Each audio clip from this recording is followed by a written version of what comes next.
Hello class 10th students, this is date 14th May 2020, class 10th lecture 1 of science, maths का पहला chapter real number complete करवा दिया गया है। जिन्होंने वीडियोस नहीं देखा हो, इसी चैनल पर सारा वीडियोस दिया हुआ है। आप जो है पहले मेक श्योर मैथ्स का रियल नंबर कंप्लीट कर लें, फिर साइंस का लेक्चर नंबर 1 देखें क्लास 10th का। तो ये फिजिक्स का पहला चैप्टर है, केमिस्ट्री में पहला चैप्टर अलग है, बायोलॉजी में पहला चैप्टर अलग है। हम लोग ट्यूशन में पहला चैप्टर फिजिक्स का अभी स्टार्ट कर रहे हैं। लेक्चर 1 क्लास 10 साइंस का लेक्चर 1 में हम लोग स्टार्ट करेंगे चैप्टर इलेक्ट्रिसिटी। एनसीईआरटी बुक जो लोग फॉलो करते हैं चैप्टर 12 है, बट पैनिक मत करिएगा, अभी आप लोग को स्कूल वगैरह भी चल नहीं रहा होगा तो आप लोग को मालूम नहीं होगा, बट ये फिजिक्स का पहला चैप्टर है आपके बोर्ड के सिलेबस के हिसाब से। साइंस में चैप्टर 12 है, बट ये फिजिक्स का पहला चैप्टर है। ऑप्टिक्स से पहले, लाइट वगैरह से पहले ये चैप्टर आप लोगों को पढ़ना है, इलेक्ट्रिसिटी। तो इलेक्ट्रिसिटी एक ऐसा चैप्टर है जो कि आप शायद 7th क्लास से पढ़ रहे हैं, और जब तक साइंस के साथ जुड़े हुए रहेंगे तब तक आप लोगों को पढ़ना है। तो हर क्लास में इंट्रोडक्शन करंट इलेक्ट्रिसिटी का अलग टाइप का होता है, 7th में अलग है, 8th में अलग है, 10th में अलग है, 12th में अलग है।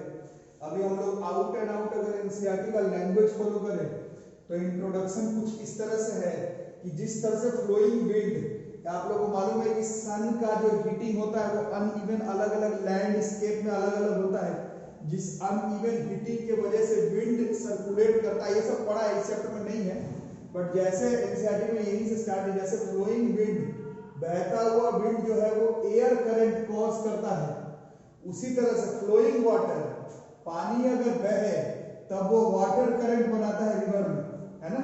रुका हुआ पानी वाटर करंट रिवर में नहीं बना सकता।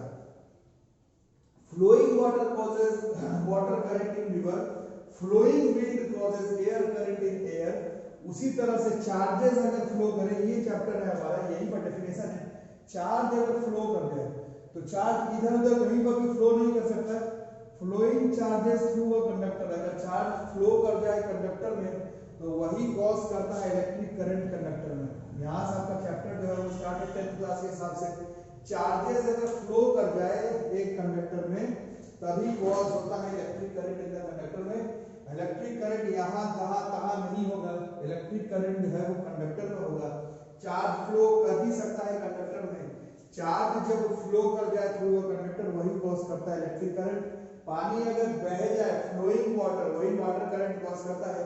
एयर विंड अगर मूव करे तो वो एयर करंट, उस तरह से चार्ज अगर मूव करे, फ्लो करे इन अ कंडक्टर, तब वो कॉज करता है electric current in a conductor. NCERT का लैंग्वेज पढ़ेंगे, ठीक है।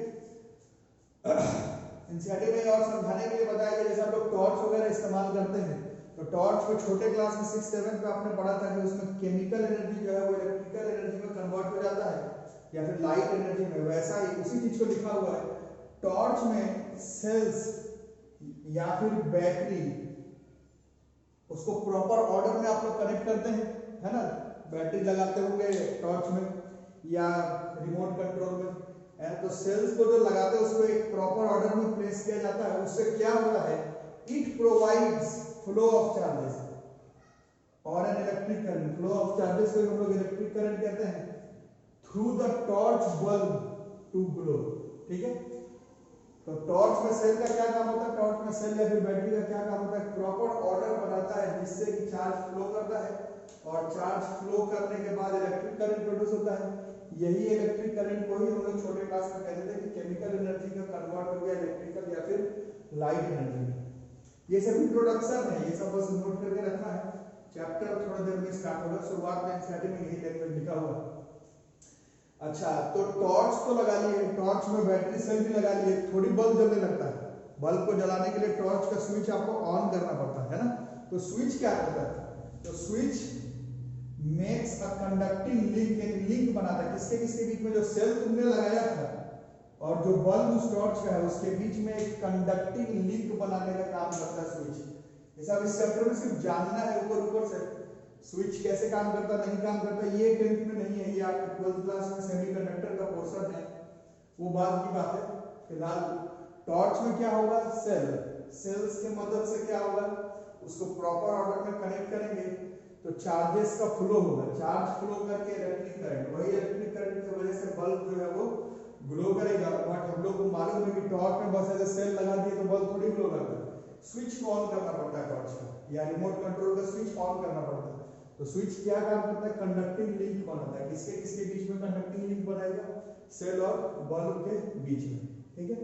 और उसके बाद 6-7 क्लास में आप लोगों ने पढ़ा था, इंट्रोडक्शन है, एक कंटिन्यूअस और क्लोज पाथ होना चाहिए इलेक्ट्रिक करंट का। जो चार्ज जो फ्लो करेगा कंडक्टर में, उसका जो पाथ होगा वो कंटिन्यूअस और क्लोज पाथ होना चाहिए। Continuous and close path of an electric current is called an electric circuit, ठीक है।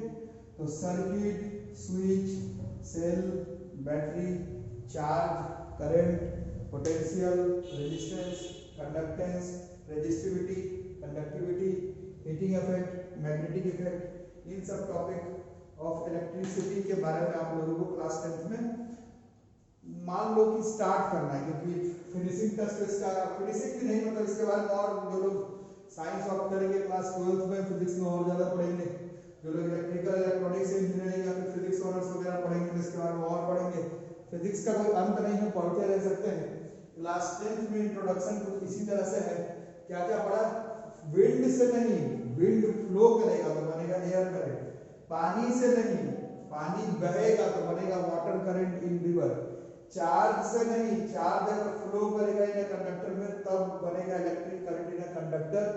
टॉर्च में बताया गया है, टॉर्च में सेल लगाने पर क्या होगा, एक तरीका बनेगा किस चीज का, चार्ज को फ्लो करने का। उस चार्ज को फ्लो करने के वजह से इलेक्ट्रिक करंट बनेगा। उस इलेक्ट्रिक करंट के वजह से ही जो टॉर्च है उसका बल्ब जो है वो ग्लो करेगा। बट हम लोग को मालूम है कि बस एक टॉर्च लिया और उसमें सेल लगा दिए, प्रॉपर ऑर्डर में प्लेस कर दिए, तो भी उस टॉर्च का बल्ब जलता नहीं है जब तक स्विच ऑन ना कर दें। इसका मतलब है स्विच का भी रोल प्ले है। तो स्विच जो है वो कंडक्टिंग लिंक बनाता है सेल के बीच में, और इस केस में टॉर्च में जो लाइट एनर्जी है जिसके वजह से वो ग्लो कर रहा है उसके बीच में, और जो चार्जेस के फ्लो जो इलेक्ट्रिक करंट है उसका एक कंटिन्यूअस और क्लोज पाथ होता है। उस कंटिन्यूअस और क्लोज पाथ को हम लोग इलेक्ट्रिक सर्किट कहते हैं। इलेक्ट्रिक सर्किट यहाँ से आपका चैप्टर जो है वो स्टार्टिंग है, इंट्रोडक्शन, ठीक है ना। पहले नोट करके रखो, एनसीईआरटी के बुक को अंडरलाइन करके पढ़ो, लाइव को कुछ आगे करके दिखाना है तो ये यूट्यूब वीडियोस तो आपके मदद के लिए है। एनसीईआरटी का बुक निकालेंगे, अंडरलाइन करेंगे एक टॉपिक को, तब जाकर के माना जाएगा आपको कुछ आ रहा है, अदरवाइज आपका करियर आपकी मर्जी, ठीक है। अब आगे बढ़ते हैं।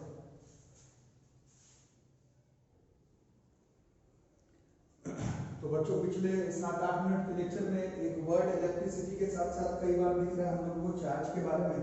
तो क्लास 10th का जो सिलेबस है, उसमें चार्जेस के बारे में उतना डिटेल्स में आप लोगों को नहीं पढ़ना है। 8th में पढ़ना था और 12th में काफी डिटेल्स में पढ़ना है। 10th क्लास में चार्जेस के बारे में उतना डिटेल्स में नहीं बताया गया है, बट जितना है उसको हम लोग थोड़ा सा अभी एनालाइज कर लेते हैं। तो जैसे कि चार्जेस के बारे में बातचीत चल रही है, जैसे कि अभी आप लोग बुक में भी पढ़ रहे होंगे, जो भी बुक आप लोग स्टाइलिंग जो भी आप फॉलो करते हैं उसमें आप देख रहे होंगे कि चार्जेस के बारे में क्लास 10th के साइंस में उतना ज्यादा फोकस नहीं किया, क्योंकि चैप्टर का नाम ही इलेक्ट्रिसिटी है, चार्ज के बारे में उतना नहीं, बट फिर भी छोटे क्लास हम लोग थोड़ा जान रहे हैं चार्ज के बारे में। तो जैसा मास जिस तरह से मास है वैसे चार्ज क्या है, इंट्रिंसिक मतलब फंडामेंटल है, खास प्रॉपर्टी है मैटर का। मास भी जैसे प्रॉपर्टी ऑफ मैटर है, उसी तरह से चार्ज भी क्या है, प्रॉपर्टी ऑफ मैटर है, जिसके वजह से that causes them to exert electric force on one another. इसको लिख लो, पहले फिर समझा देता हूं। और 10 तो भूल गए, इतना तो मालूम है कि डेफिनेशन टाइप का क्वेश्चन बोर्ड में वैसे में भी नहीं आता है। और ऊपर से चार्ज, मास, टाइम, टेम्परेचर, ये सब इंट्रिंसिक मतलब इन सब का डेफिनेशन उतना वेल डिफाइंड नहीं है, इंट्रिंसिक है, सबसे मतलब एलिमेंट्री है, यही से इलेक्ट्रिसिटी शुरू है। पहले डेफिनेशन लिख लो, फिर इसको डिस्कशन करते हैं। लाइक मास, ये नहीं भी लिखोगे तो चलेगा, it is an intrinsic fundamental property of a matter, some elementary particles that causes them to exert electrical force attraction का होता है या फिर repulsion का होता है on one another। ठीक है, इसको लिख लो, फिर थोड़ी सी हम लोग डिस्कशन लेते हैं इसके बारे में। इसमें डिस्कशन कुछ इस तरह का है,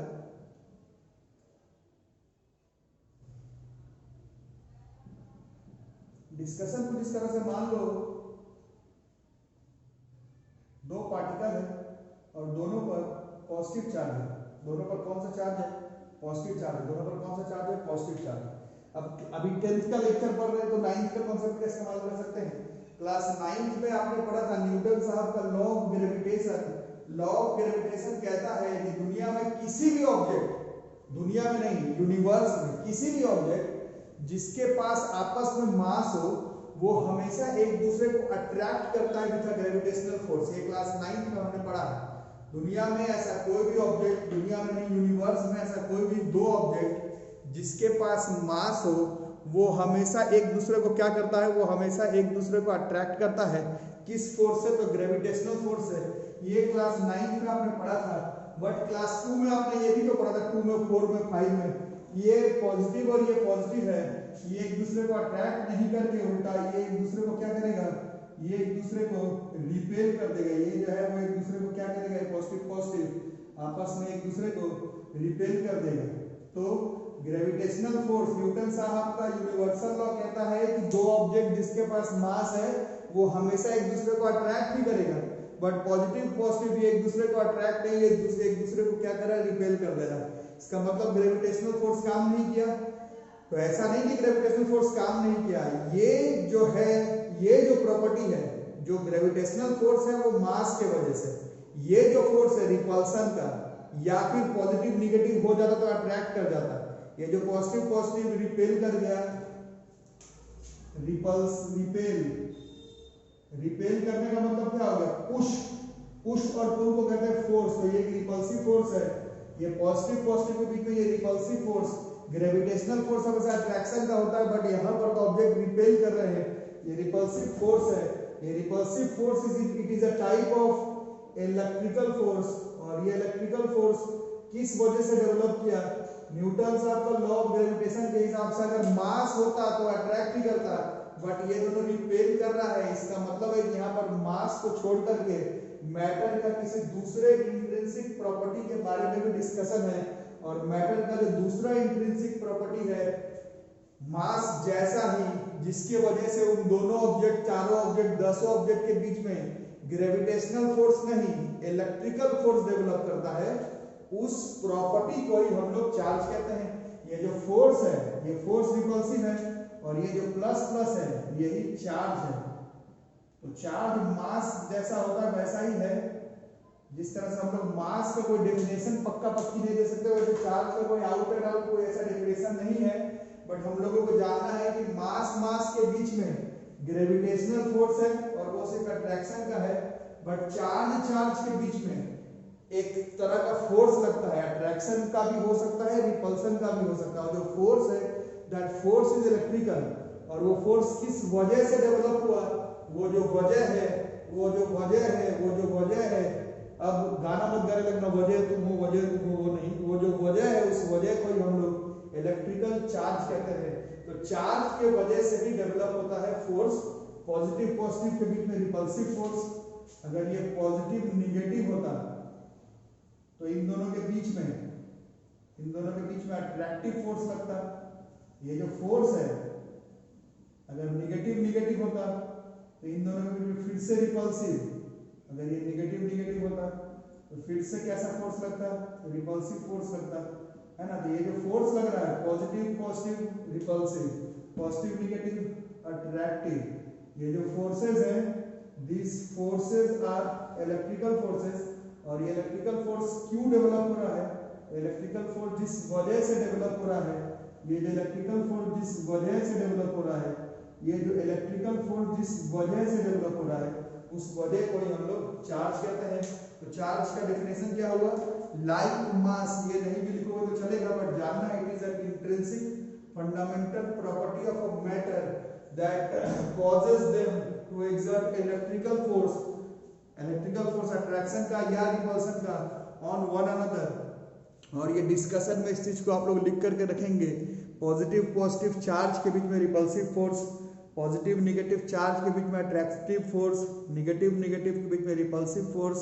ये जो फोर्स है these are types of electrical forces, और ये जो फोर्स जिस वजह से डेवलप हो रहा है उस वजह को ही हम लोग कहते हैं चार्ज। ठीक है, इसको नोट करके रखो। ठीक है, तो चार्जेस के बारे में बात हो रहा है।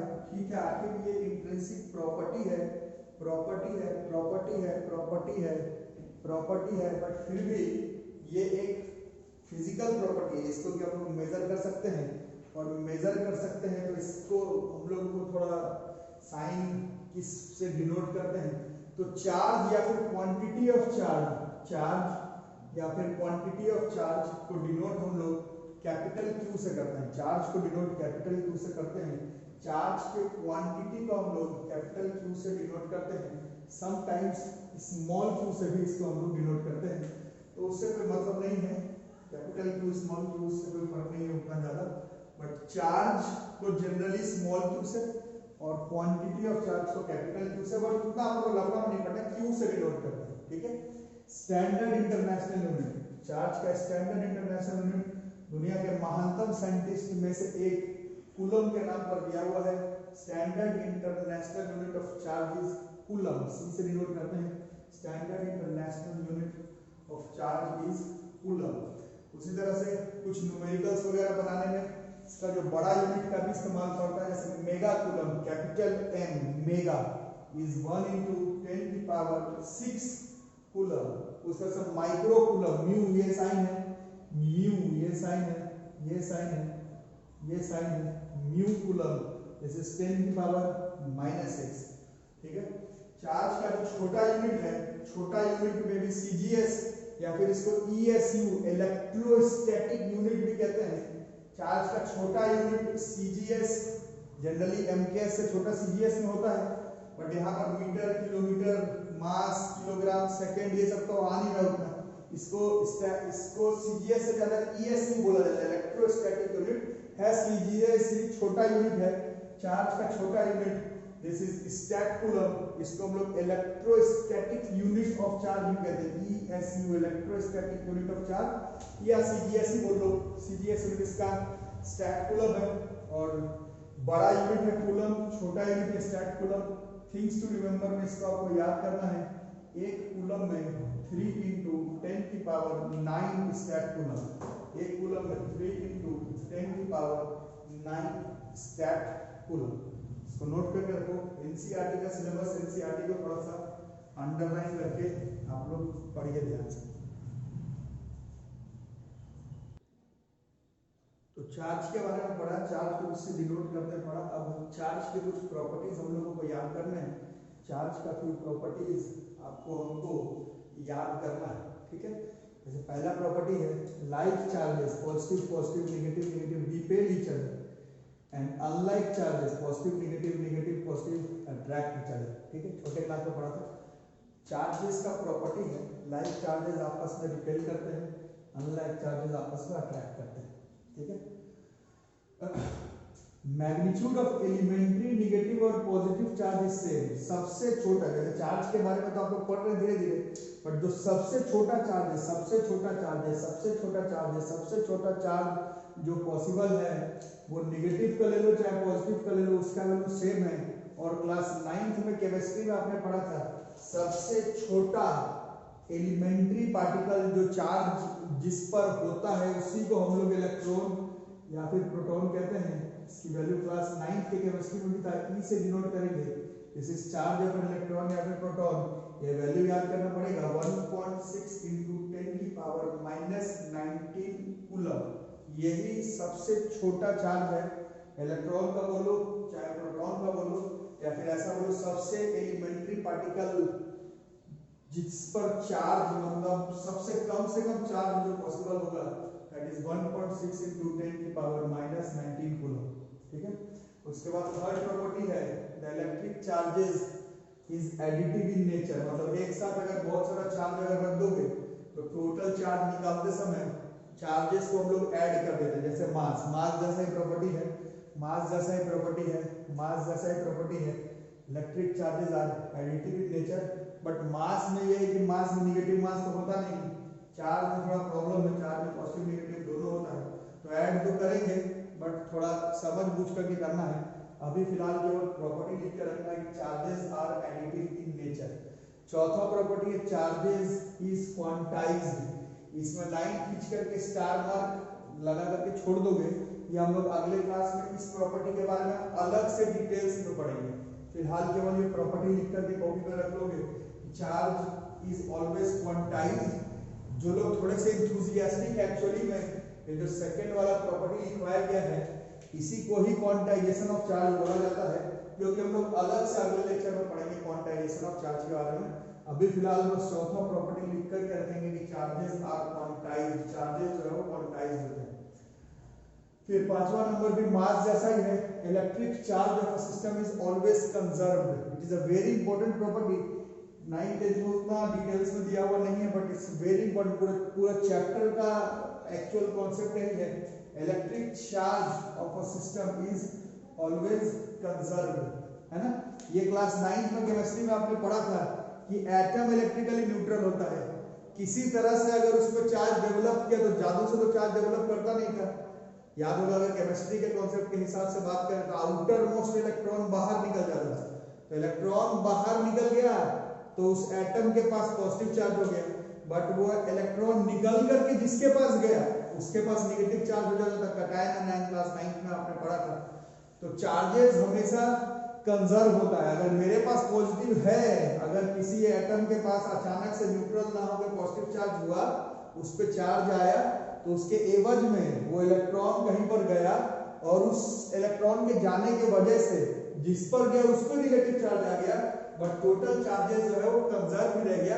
इसके बारे में क्लास 10th का सिलेबस में उतना डिटेल्स में नहीं है, बट हम लोग अगले लेक्चर में इसको और भी थोड़ा पढ़ेंगे।